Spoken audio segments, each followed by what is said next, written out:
Muy buenas tardes, queridos amigos y hermanos. Una vez más, su programa Republicanos 21 en este nuevo formato, donde en la primera parte tenemos a nuestro gran amigo y líder también, un referente que tenemos con respecto a las ideas de la libertad, la familia, la propiedad privada y específicamente lo que nosotros creemos en un gobierno limitado o Estado pequeño, junto con José Antonio Cas. José Antonio, por favor, saluda a nuestros queridos hermanos, amigos, pastores y ciudadanos en general del Distrito 21. Bueno, primero darte las gracias a ti, Walter, por esta oportunidad y por mantener en el tiempo este tipo de diálogos, que creo que es muy importante para ir despejando ciertos mitos, ¿no es cierto?, ciertas creencias de repente, y por supuesto saludar a todas las personas que nos acompañan y pedirles que nos ayuden a difundir este tipo de diálogos que van abriéndole la perspectiva a distintas personas de decir, mira, hablan con sentido común, hablan desde la naturaleza del ser humano, cosas que muchas veces en la política se olvida. Todos hablan muy bonito, pero no hablan de las cosas esenciales y más fundamentales para el devenir de la sociedad. Así es. Y bueno, hablando del sentido común, también hablamos también desde la escritura, que no hay contradicción entre razón y fe, no se oponen, no se contradicen, todo lo contrario. Son un potente aliado como para establecer el concepto de la verdad y sobre eso construir. La escritura nos enseña la Biblia y a lo largo y desde la Biblia toda la tradición tanto patrística, protestante, cristiana en general, nuestros filósofos, Santo Tomás de Aquino, San Agustín, Juan Calvino, Teodoro Beza, por ejemplo, autor del famoso libro del Derecho a Rebelión contra Tiranos Rex, hablaba de que el Estado fue creado por Dios. Nosotros no somos antiestado, nosotros no somos anárquicos, porque me han preguntado algunos pastores, oiga pastor, usted es medio revolucionario, medio rebelde, usted está en contra del Estado. Depende, les digo yo. Si el Estado hace bien su pega, obviamente yo voy a favorecer el Estado. Pero si el Estado o no hace su trabajo o va más allá de sus funciones que Dios le entregó, por cierto que yo me voy a ser el primero en oponerme al Estado. ¿Por qué? Porque nuestra voz profética, nuestra conciencia, la iglesia conciencia también debe ser del Estado para que vuelva a su proyecto original como Dios lo estableció. El apóstol Pablo en Romanos capítulo 13 establece un fundamento claro respecto del Estado. Y habla y dice algo, dice que el magistrado, es decir, la autoridad civil, la autoridad política, en cualquiera de sus tres poderes, ejecutivo, legislativo, judicial, está para establecer justicia, orden. Y dice una frase muy importante que a mí me llama la atención. Dice, para que los malos teman, pues no en vano el magistrado lleva la espada, dando a entender el poder de la fuerza. Lo que tanto decía Max Weber, que solamente el Estado tiene el poder de coacción, el poder de la fuerza. Que eso no lo inventó Max Weber, este gran sociólogo protestante, autor de Ética Protestante de Espíritu del Capitalismo, sino que lo dijo el apóstol Pablo. Y dice, ¿para qué? Para que los malos teman. Luego el mismo Pablo toma el discurso en Primera de Timoteo y dice, para que nosotros, a contrario censo, nosotros, los ciudadanos que pagamos nuestros impuestos, que queremos vivir la ley, observar y vivir y aplicar los principios sanos de la libertad, de la democracia, dice, para que nosotros vivamos quieta y reposadamente. Es decir, el Estado está para juzgar, para castigar, para reprimir al malhechor y para emplear también la fuerza. Por eso ocupa el concepto de espada. Pero por otro lado dice, pero nosotros, los buenos ciudadanos, tenemos que estar en paz, tenemos que estar tranquilos. Entonces, la prueba de fuego es esta. ¿Quieres saber si el Estado donde tú vives realmente está cumpliendo una función bíblica? ¿Está viviendo de acuerdo a los principios de la gracia común o del sentido común? Mira, ¿cómo andan los delincuentes en la calle, los terroristas, los que ejercen violencia? ¿Están tranquilos? ¿Hacen a su antojo y gana lo que se les ocurre? Quemar micros, quemar fundos, quemar casas, matar gente, matar carabineros, ejecutar a cristianos, ejecutar con un balazo en la cabeza a personas y están tranquilos. ¿Y cómo están los civiles comunes y corrientes? La gente de bien tiene miedo, cada día está más abarrotada en sus casas, están asustados. Bueno, esa es la prueba de que tenemos un Estado fallido. ¿Y cuánto más hoy día?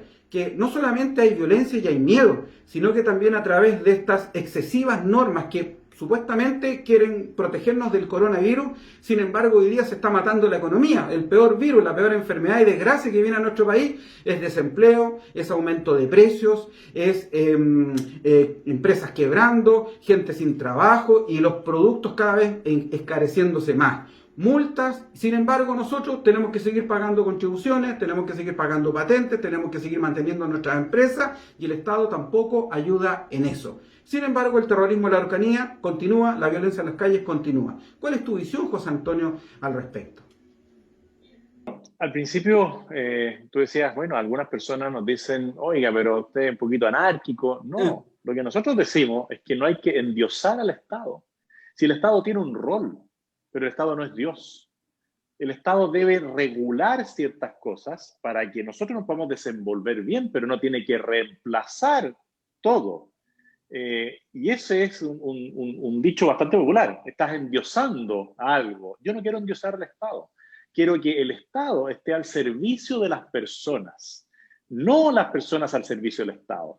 Lo que hemos visto es que las ideologías van transformando esto y van convirtiendo a ese Estado en algo como absolutamente fundamental y necesario para el día a día de las personas, y luego capturan a las personas. Entonces, estos Estados totalitarios van trabajando de tal manera que le van quitando todo tipo de libertad a las distintas personas, y hasta que al final le quitan incluso la libertad de pensar, porque hay un solo modelo de educación, le quitan la libertad de elegir, porque todos se tienen que vestir igual y tienen que comer lo mismo, porque como no hay producción, no hay crecimiento, bueno, al final todos nos conformamos con un poquitito. Y hay países donde llega a tal límite que el Estado te entrega la caja de mercadería. Y tú, por un estado de necesidad, dices, yo no me puedo rebelar contra este Estado porque si no me voy a quedar incluso sin esa caja de mercadería. No me puedo rebelar contra el Estado porque no voy a tener cómo vestirme. No me puedo rebelar contra el Estado porque no voy a tener casa. Y al final, ese Estado te determina todo lo que tú puedes tener o no. Vas a tener una casa de tales características y todas iguales. Te vas a tener que vestir de tal manera y todos iguales. Vas a tener que alimentarte de esta manera y con esta ración, todos iguales. Bueno, y podemos ver Corea del Norte, donde las residencias son todas iguales, las vestiduras son todas iguales.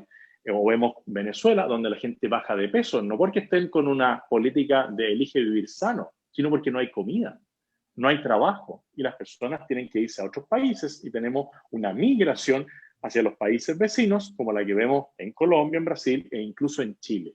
Bueno, eso es lo que pasa cuando la ideología se apodera del Estado y el Estado reemplaza a la persona. Y después tú mencionas también una palabra profética que dice, para que los malos teman. ¿Y cuál es el rol del magistrado? Es ilustrar a las personas, es actuar correctamente, es actuar con justicia. ¿Qué sucede cuando, por ejemplo, un senador, como el senador Navarro, para llevarlo a la práctica en la región, trata de que se apruebe una ley de indulto para aquellos que quemaron buses, para aquellos que saquearon locales comerciales, para aquellos que vandalizaron los bancos de la plaza o las veredas por donde tienen que caminar las personas y donde pueden desplazarse aquellos que tienen alguna dificultad física? Bueno, a ellos quieren indultar. Y hemos visto que otras personas de otros países, incluso aquellos defensores de derechos humanos, dicen, no confundamos a aquellos que se manifiestan por un derecho, por una libertad, con aquellos que destruyen bienes públicos o bienes privados para disfrazar lo otro. No, el que quema, el que destruye, el que agrede, el que violenta a otro merece una sanción. Y no puede ser el magistrado, la autoridad en el sentido amplio, la que promueva la libertad para aquel que infringió las normas que todos respetamos. Porque si yo voy y quiebro el vidrio de un local comercial, tengo que pagarlo, o tengo que pagar con cárcel si es que me robo algo del local comercial. ¿Puede justificarse un saqueo porque alguien está descontento con algo? No. Yo puedo autorizar una manifestación, puedo puedo autorizar un corte de tránsito, puedo autorizar muchas cosas para que la gente manifieste su malestar, pero eso no autoriza a que el otro agreda a un tercero o a un privado o un bien público para reivindicar su molestia. Bueno, solo reiterar una vez más que no debemos endiosar el Estado y que tampoco nuestros magistrados, nuestras autoridades pueden pasar a llevar la naturaleza al ser humano y el sentido común. Si un magistrado, si una autoridad pretende indultar a aquel que destruyó bienes públicos, que saqueó bienes de un privado que logró con esfuerzo, que indulten a alguien que golpeó a otro que pensaba distinto, bueno, esa autoridad deja de ejercer el rol que le corresponde, el rol que le está asignado. Y por otro lado, el Estado tiene que cumplir una función, que es enaltecer a la persona. La persona no puede estar para enaltecer al Estado. Y aquí se han invertido los roles y la ideología que tú mencionabas nos lleva a eso. Y bueno, Jesucristo lo dijo claramente, o sea, para seguir hablando desde un fundamento bíblico, Jesucristo dijo, bueno, a Dios lo que es de Dios y al César lo que es del César. ¿Qué estaba diciendo Cristo? Que el César estaba poniendo ahí límites al Estado. La gente cree que es todo lo contrario, como que el poder político tiene toda la facultad para ponerle límites a nuestras creencias, nuestras convicciones, nuestra libertad, dicho sea de paso, nuestro derecho a reunión, que también, lamentablemente, con esta supuesta pandemia, nuestras libertades también, ya vamos a cumplir un año donde ya no hay cultos, donde la naturaleza religiosa está siendo reprimida y se nos obliga a ejercer nuestra libertad dentro de la casa. Eso no es libertad. Entonces, cuando nuestro Señor Jesucristo dice a Dios lo que es de Dios, al César lo que es del César, está reconociendo que hay separación iglesia-estado.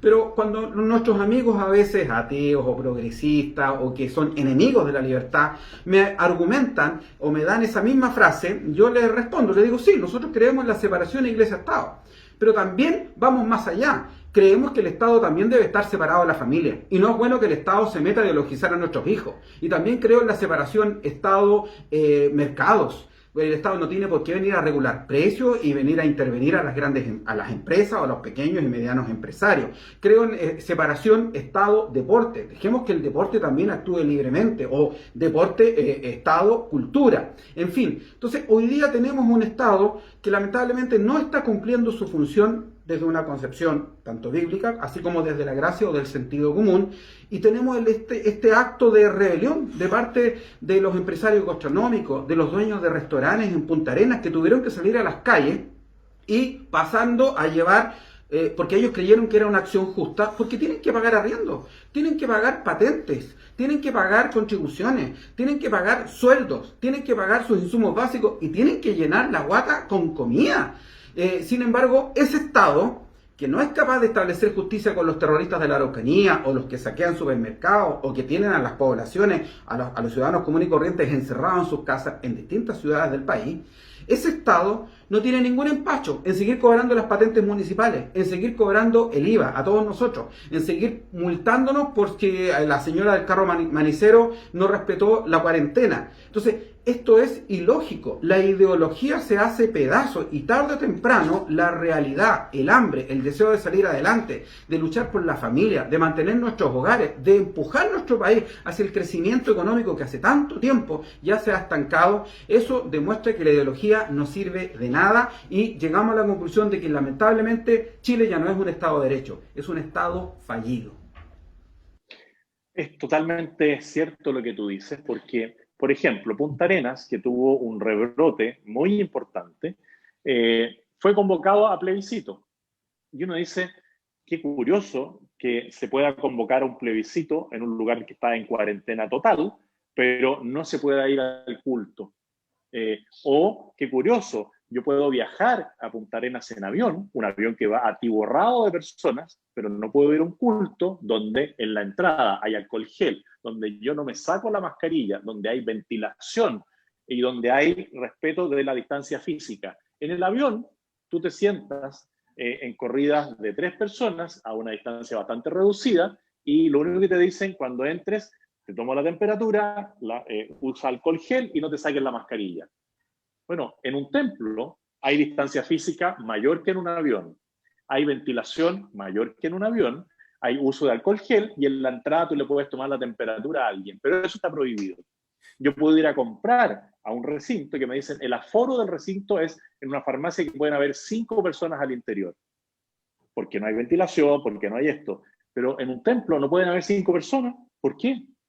¿Por qué no puede haber una situación de rotación de personas usando alcohol gel, tomándose la temperatura, no sacándose la mascarilla, para encontrarse con su pastor, para encontrarse en un lugar de recogimiento con el Señor? Bueno, hay una contradicción vital y eso es lo que termina haciendo que las personas se rebelen.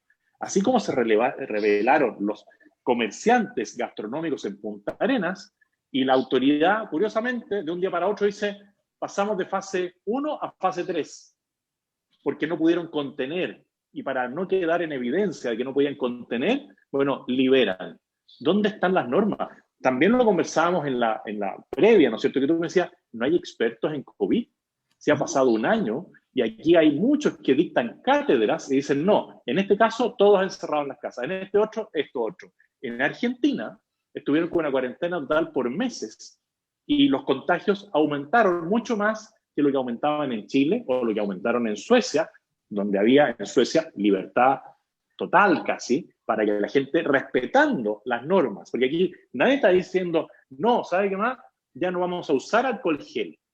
No tenemos que usar alcohol gel. Claro. Ya no vamos a usar más mascarilla. No, yo digo, mire, si yo voy a un lugar público y tengo que resguardar la salud de otro, yo uso la mascarilla como corresponde, uso el alcohol gel y guardo una distancia física razonable.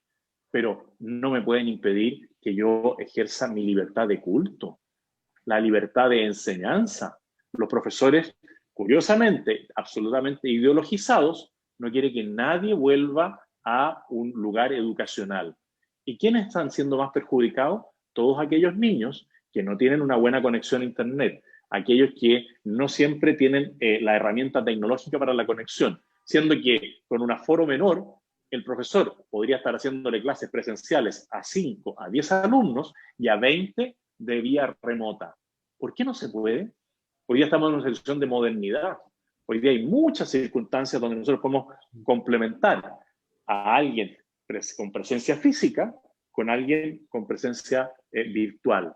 Pero curiosamente, el colegio de profesores no lo quiere.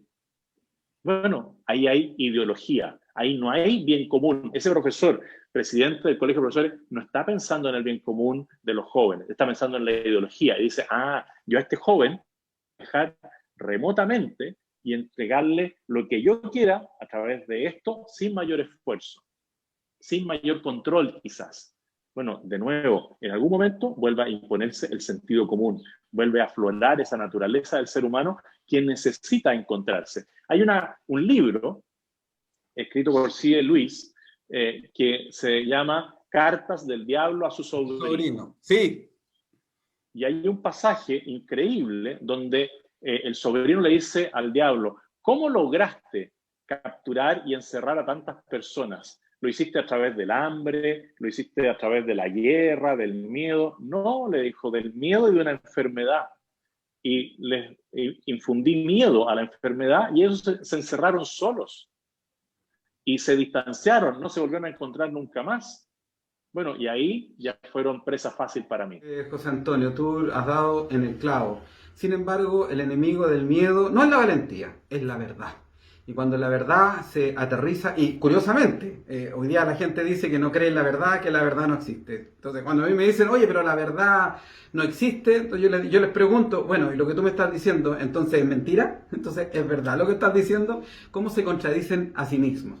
Muchas gracias, José Antonio, y espero que este programa también sea de mucha bendición y de enseñanza y de un llamado a reflexionar, a despertar conciencia y sobre todo la libertad que la fe cristiana, la cosmovisión cristiana nos ha dado y nos ha rescatado de muchas ignorancias, de mucha represión y de mucha esclavitud. Que lamentablemente hoy día, en pleno siglo XXI, una enfermedad la estamos enfrentando lamentablemente con métodos que son trasnochados, antiguos y lo único que hacen es dañarnos más. Por favor, José Antonio, despídete de nuestros queridos amigos, hermanos, pastores y obispos del Distrito 21.